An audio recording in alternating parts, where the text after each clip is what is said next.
The Florida Podcast Network, the voice of Florida.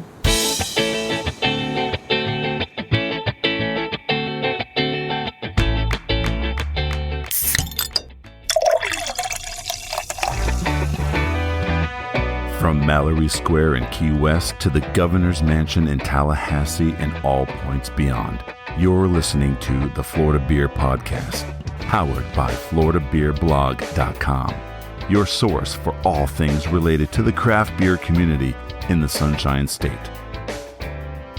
And now your host, Dave Butler. Welcome again to another episode of the Florida Beer Podcast, powered by FloridaBeerBlog.com. This is Dave, your host and author. I say that a lot because I mean it a lot. Before we get started, do not forget to like us and subscribe on the podcasting app on your choice. And if it is a podcasting app that allows reviews, especially if it's Apple, please make sure to give us a 5-star review. Tell everybody how awesome we are. It really does help to get the word out. You can also follow us on social media.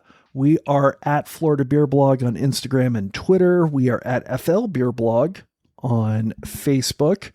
And we're on the web at FloridaBeerPodcast.com, sister site FloridaBeerBlog.com, and of course the Florida Podcast Network at FloridaPodcastNetwork.com or at FPN Insiders on Facebook. There's a lot of great stuff that's coming, so please make sure to check us out, check them out, check everybody out. It's going to be a whole lot of fun. And speaking of fun, I'm going to assume that if you are listening to this podcast, you're a lot like me and you prefer to buy local as much as you possibly can. Not going to lie, I love doing it. There's a lot of great fairs and expos and marketplaces that are in Florida where you can do just that. In fact, there's one here in South Florida on a regular basis called the Indie Craft Bazaar.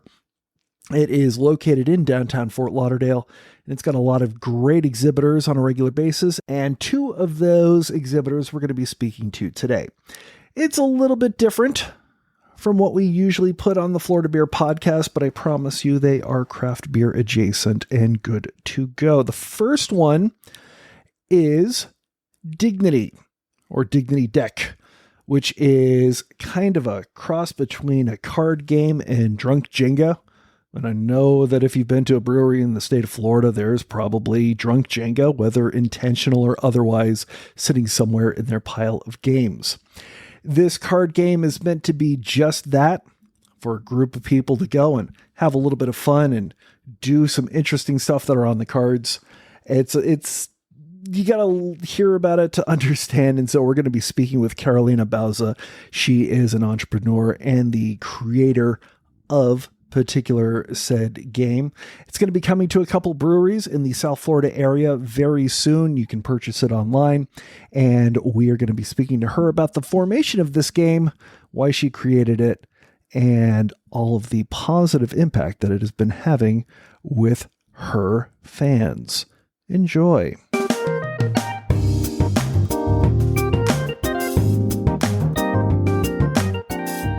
So tell me a little bit about Dignity on kind of a high level.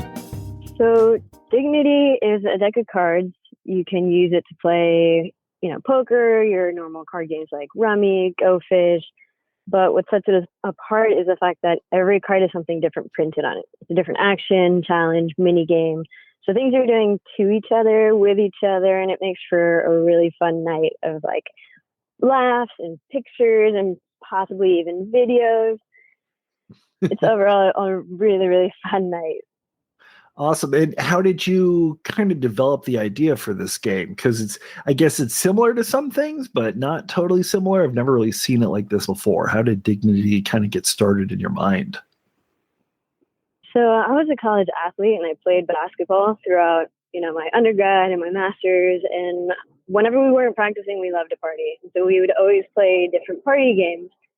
And after I graduated from my master's, I missed that environment. I missed that community and just like bringing people together and bringing strangers from the dorm rooms together.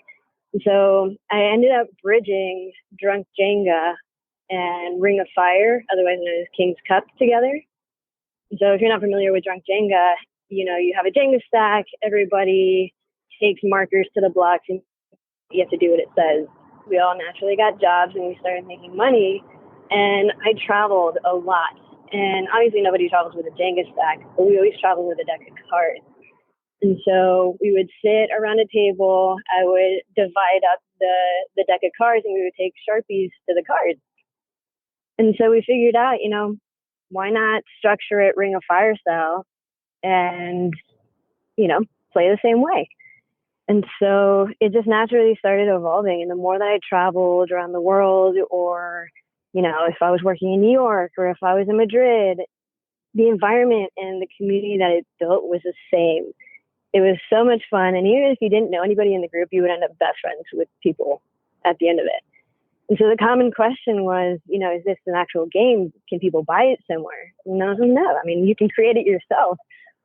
And my friends kept pushing over time to, help me prototype it. And so I thought, you know what? Why not? On my flight back from backpacking through Italy at the time, I was like, all right, I have 8 hours. Let's try and create a little deck. And so I ended up time boxing it over a weekend, and I forced myself to get over my sense of perfectionism. And I prototyped it within the weekend, and within the week I had my first series of prototypes. That's kind of awesome. And how did you play test this? Obviously, I figured you wouldn't go straight to print with an idea that you worked on for a weekend. What was the process of refining it like? What do you mean? When you had the prototype in hand, how did you get it out? How did you test it with your friends? Or how did you decide that that's what you wanted your first printed deck to look like? So I did the same thing. I took a normal deck of cards. I wrote those prompts on the card of, what I thought the first version should be. And a lot of it mirrored Ring of Fire, just so, people that already were familiar with the game knew and understood the concept behind the game. And so the other prompts were just my concoction to blast this awesome, fun night. And so I would play with a bunch of friends, and they gave me feedback. And then I decided to research so many different manufacturers, and I wanted to keep it in Florida. And luckily I found a printing company that's based out of Orlando, and I was living in Orlando at the time. And that relationship naturally grew, and they've helped print thousands of decks for me, and they've been a really, really great partner. That's kind of awesome. And so right now, especially if you look on the website, dignitydeck.com, you've got two different kinds of decks. You've got the Proto, and then you've got the Icebreaker 2.0. Now, I am currently in possession of, I'm guessing it's the Icebreaker. It's the one with the white cover that I guess is a little bit more risque, shall we say? Is that a good way to put it? Yeah, it's a great way to put it. And that one I call the Proto, short for prototype, because that was the first one that I launched. And so that's gone on to be my best seller. And then the Icebreaker 2.0 came out, which is a little more couple friendly, great for like bachelorette parties. And that one you can take out in public and not get in trouble. But I do have a third deck that I've been selling exclusively at events. So if you find us at a pop-up, hands on the red deck. And that one's designed to be played in public. So you can take it to bars, breweries, outdoor scenarios, and you're mingling with people, you're engaging with your environment, and it makes for a really nice time. Interesting, because I'm taking a look at some of the cards. Like I've got the 10 of spades in front of me. Lick someone's neck is not something I'm going to be playing with a whole lot of people in my life, especially now.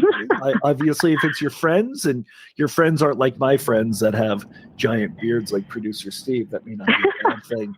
But you take a look at the 10 of hearts as well. And let's see this one, just to let you know, if you don't have a deck, and if you don't have a deck, I don't know why, jump up and scream, "I'm a pretty princess," until everyone near you is looking at you, which sounds like an absolute fantastic time for breweries. And obviously breweries have a bunch of games.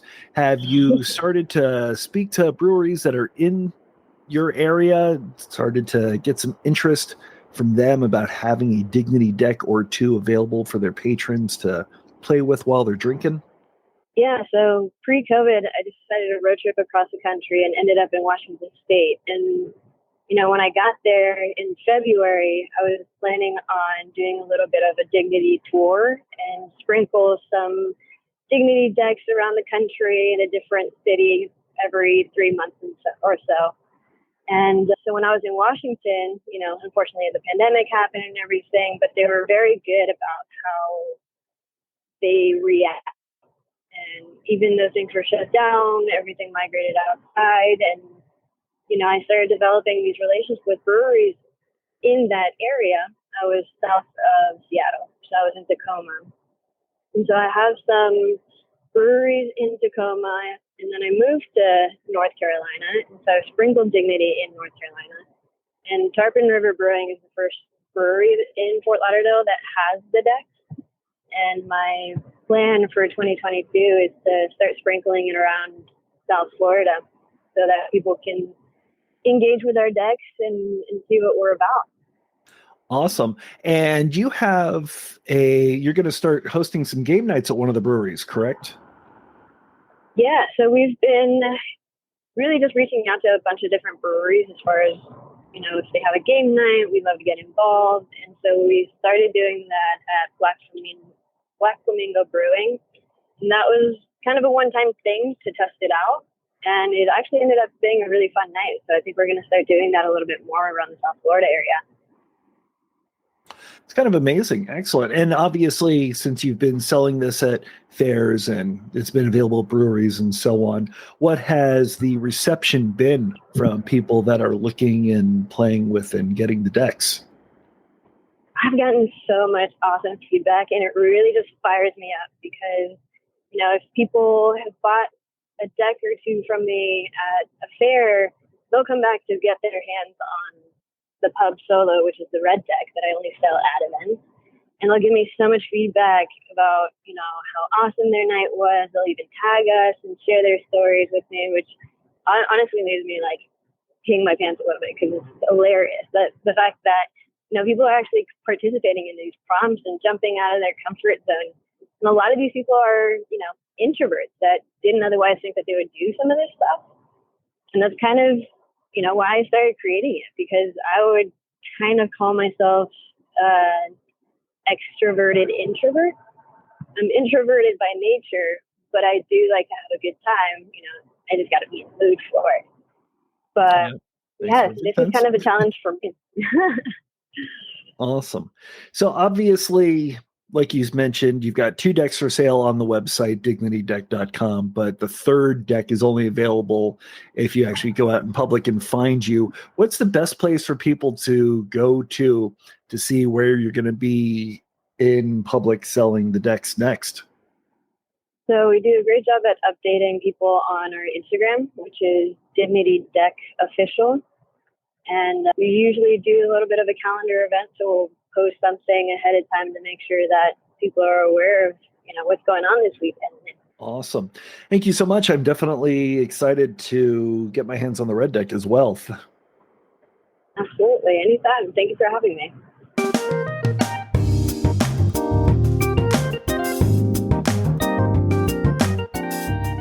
Just to let you know, since you are listening to the podcast, Karolina was kind enough to share an exclusive link where you can actually purchase that red deck directly from their website. So you don't have to hunt them down. Not that I wouldn't recommend that you do so. I obviously do. But if you want to purchase that red deck directly from them, check out our show notes and you'll find the exclusive download link there. The other place that we're going to be featuring on today's episode is Chill Otter. Now, some of you may have seen at various gas stations and stores around the state and around the country, a little something called CBD. It's not quite marijuana, but there's a lot of connections, and I'm not even going to pretend to think that I know everything there is about CBD. So that's why I'm going to go chat with my friends at Chill Otter. Yes, Chill Otter. It's a whole line of Florida-grown, Florida-extracted, Florida-produced CBD products based out of Miami. They are at a number of different marketplaces in and around the state. They're actually going to be opening up a kiosk in South Florida pretty soon. And to get all the details, we're going to be speaking to one of the co-owners, Genesis Martinez. She is kind enough to give us the lowdown on CBD, give us the background of Chill Otter, and all the new things that they are about to be releasing to the marketplace. Enjoy.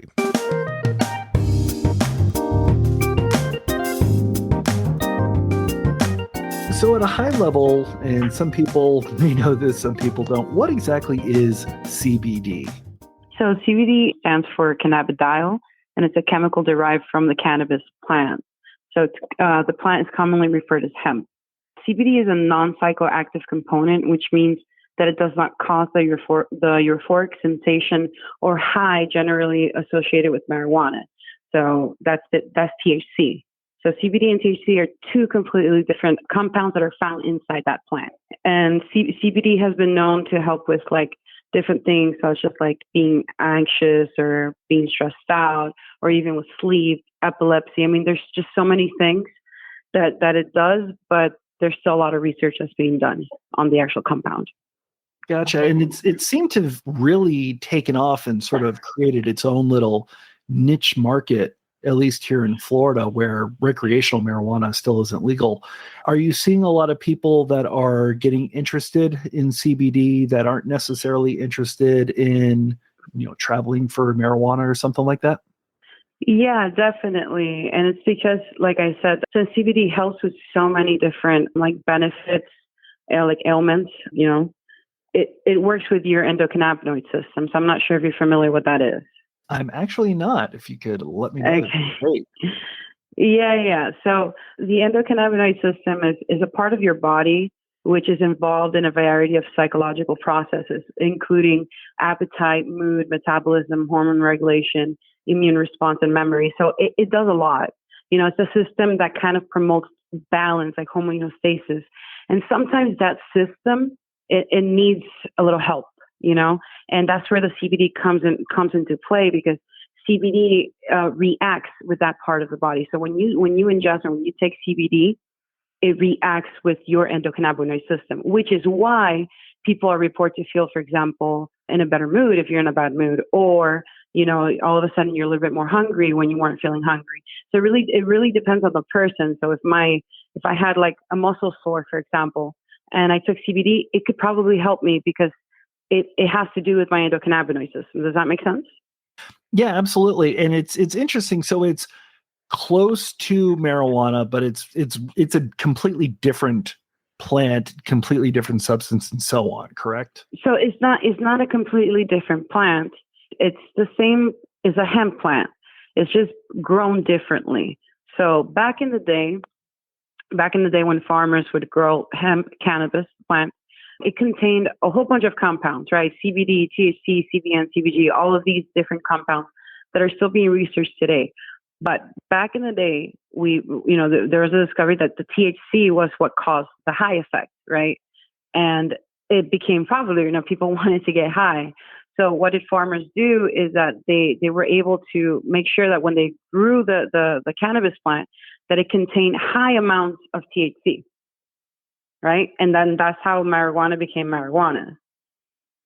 But then afterwards, more research was done on the plant and the different compounds, and they found that besides THC, there was another compound in that plant that really stuck out to them, to scientists, and that was CBD. So when they started studying CBD, it's when they started realizing that CBD had to do with a lot of health benefits. So THC is good for relaxation. It's good for so many other things that are health benefits, and we can talk about that another day, but we're talking about CBD right now. But the CBD itself, they started seeing that, it worked with the endocannabinoid system, and that's why it was relieving people with promoting better sleep or a faster metabolism or, just so many things. Awesome. And of course, there are many, I guess, growers and distributors and whatnot. And so for you and your team based out of Miami, what was the process of deciding to jump into this relatively new industry? Yeah. So personally, it was a decision that I made. Prior to the pandemic, I actually do branding and marketing for a living. I have a design company. And when the pandemic hit, I pretty much just stopped everything. I had nothing to do. All my clients canceled services on me. And, for 2 months, I wasn't doing much. And then I have a colleague of mine that has a hemp farm in Houston, Florida. It's like about 2 hours away from Miami. So he invited me over and I wanted to go check out the farm. And that's when I was kind of introduced to the whole world of CBD. I started taking some of the products that he had just to see how, what CBD was and how it would react to my body. And I started seeing positive effects, like my metabolism got faster. I just felt like I was in a better mood. I don't know. Everything just seemed like, okay, I got this. And then when that started happening, things started changing in my life, positive things. And then that's why that's when it hit me. And I'm like, okay, I'm sitting in my office one day by myself thinking, okay, what am I going to do? And then it hit me, the idea of opening up a CBD company.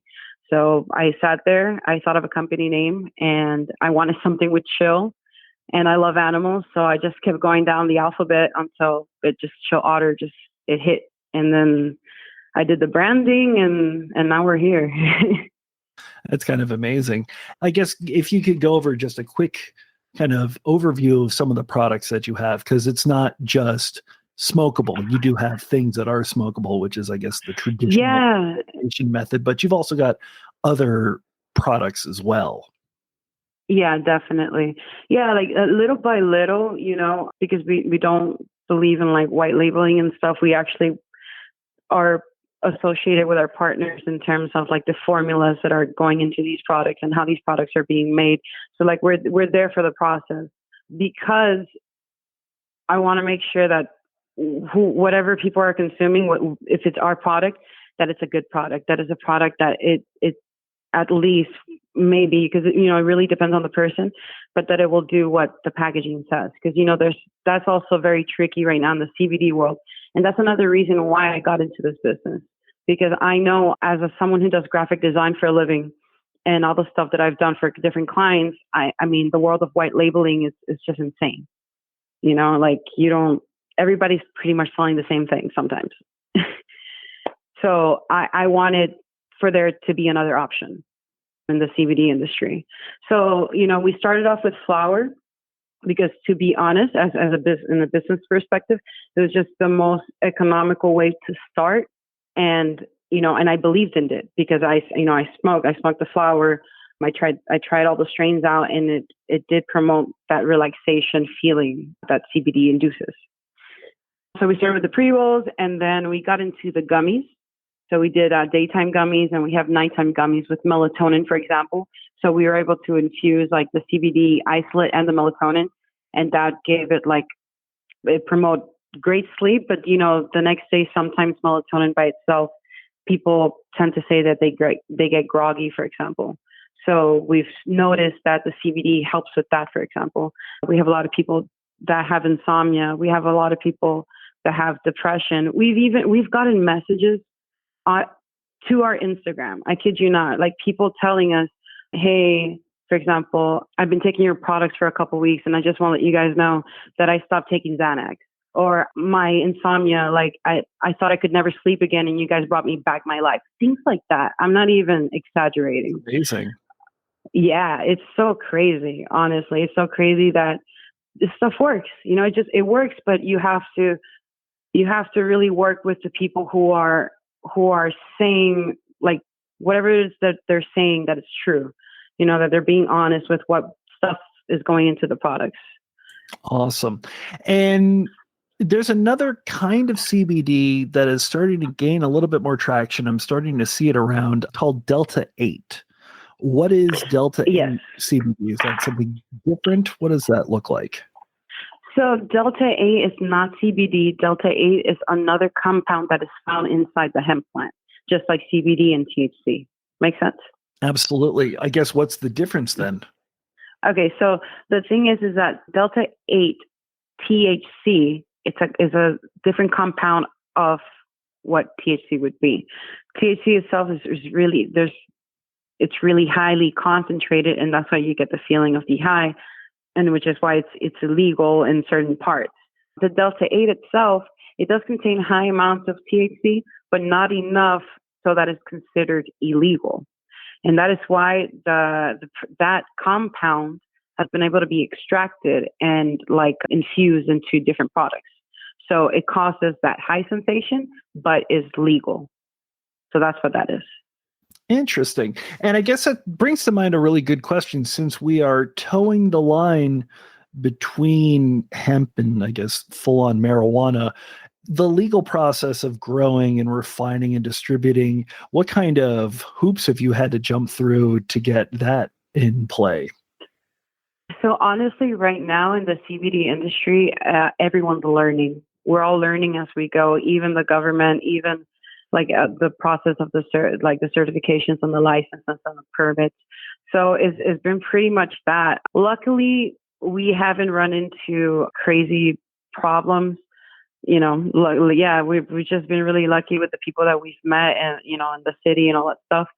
But yeah, like one time we had to transport CBD, the hemp flower, last year at the end of the year from Colorado to Miami. And the only thing right now in terms of shipping is very tricky. So we've definitely like had problems with that, with the shipping. Imagine like shipping 32, 36 pounds of hemp flower by USPS or FedEx or something. You know what I mean? Like since these individuals are not being briefed or they're not being educated enough as to what is hemp flower and what is CBD, to the normal person, it's going to look like marijuana. You know what I mean? Absolutely.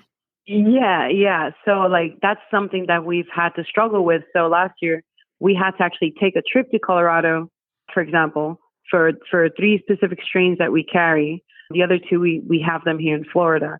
But these three specific strains, we had to bring them over, and we got stopped by a cop in Arkansas, I think.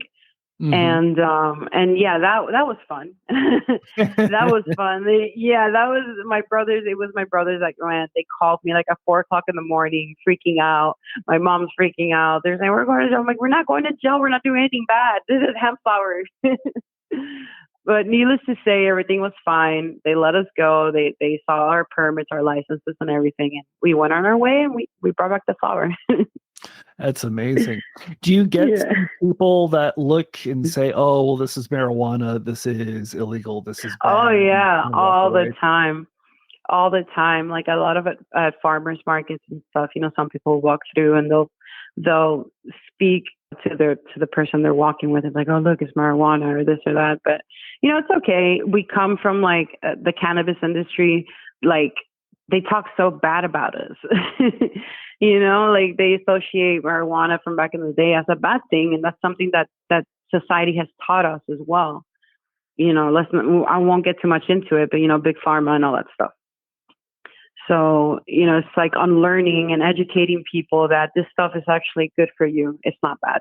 Interesting. Yeah, I was about to say that. I would assume that there's a lot of health benefits, especially listening to some of the discussions around medical marijuana and how it's definitely an untapped resource, I guess we should say. Oh, yeah, definitely. I mean, there's researches that have been made that there's certain forms of cancer that have been cured by THC itself, you know. But again, it's going to take a lot of more funding, a lot of more research to get to do that. And like I said, because of big pharma and because of how, like, if you think about it, our health is a business. Mm-hmm. Our health is a business. So, I mean, the sicker you are, and that sounds really bad, but the sicker you are, the better it is for some companies and the drugs that they sell in the stores and the therapies and the chemotherapy and all these things like that. This costs money. And there's people who make money and who make a living out of this, you know? So mm-hmm.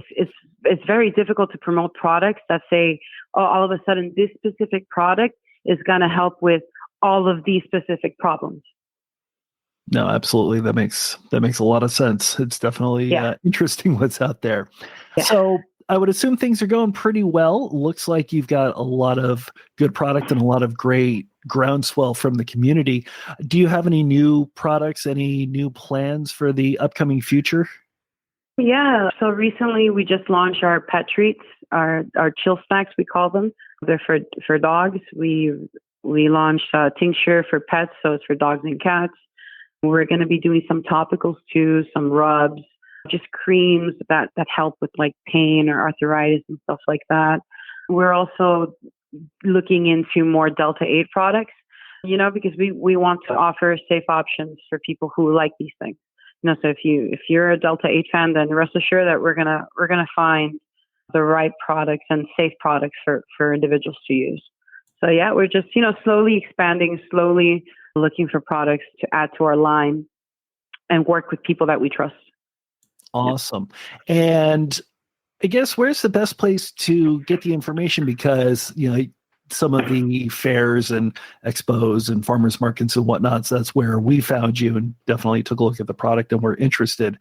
Is that a big portion of how you continue to sell and market the product, or is it mostly digital nowadays? So at first, because of the pandemic, it first started digitally. So we were selling online and through Instagram and just adding pictures and all that stuff. And actually, so you guys know, CBD is not allowed to be promoted paid. So when when you're scrolling through your feed on Instagram and you see these sponsored ads, we can't do that. The CBD industry can't do it. We cannot promote. We cannot promote on Google AdWords. We cannot pay anybody to promote anything. So everything that we do, it has to do with like I said, with all the legalities that are still like there's just a lot of gray areas right now that are being figured out. And with the fact that you can advertise online, it looks like all of the advertising that you do. Yes, absolutely. Yeah, the point of all of this is that after things started getting better, we did start doing farmers markets on weekends, and that's been the biggest way that we've been growing, and that's been through community. That's been through educating the people that are right in front of us, and it's been kind of like a domino effect. So we're actually opening up a kiosk at a mall in February. Interesting. So our first Broward Mall. Huh. Yeah, we're gonna be at Broward Mall. So starting February, we got a little cart, something there, but we're gonna be there every day. So that's a big step for us because we're just used to going to the markets on the weekend. So yeah, we'll be there. That's amazing. And I guess the last question that I have for you, and this is very self-serving because you've got your otter plush as sort of a mascot. Are you going to start selling those? Because I'd love to get one of those with some pre-rolls. Dude, actually, it's so funny that you say that because we are getting them done.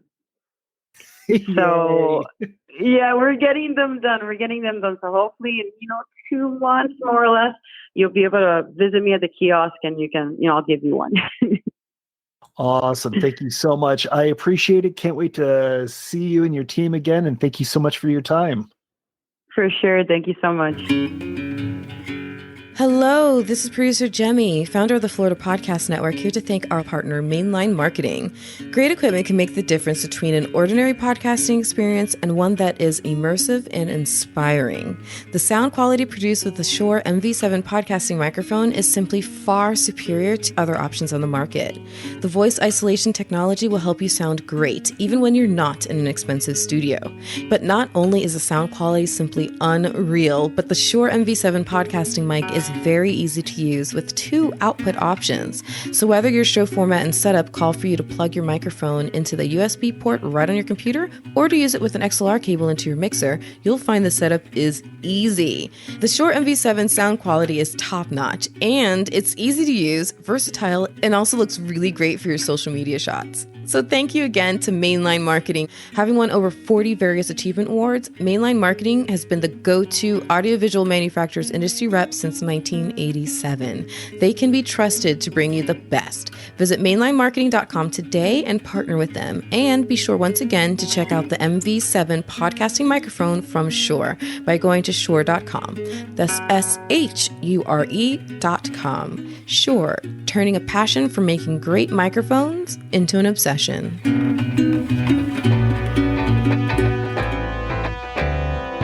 So that's just a couple of the awesome homegrown startup businesses that we have here in the Sunshine State. I love talking to people about stuff like this.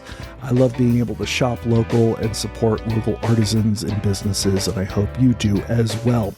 Remember, their websites are in our show notes, and if you're going to be coming to an Indie Craft Bazaar pretty soon, hopefully I'll see you there. If not, definitely go to the local artisan market that's close to you. Make sure to support your local businesses.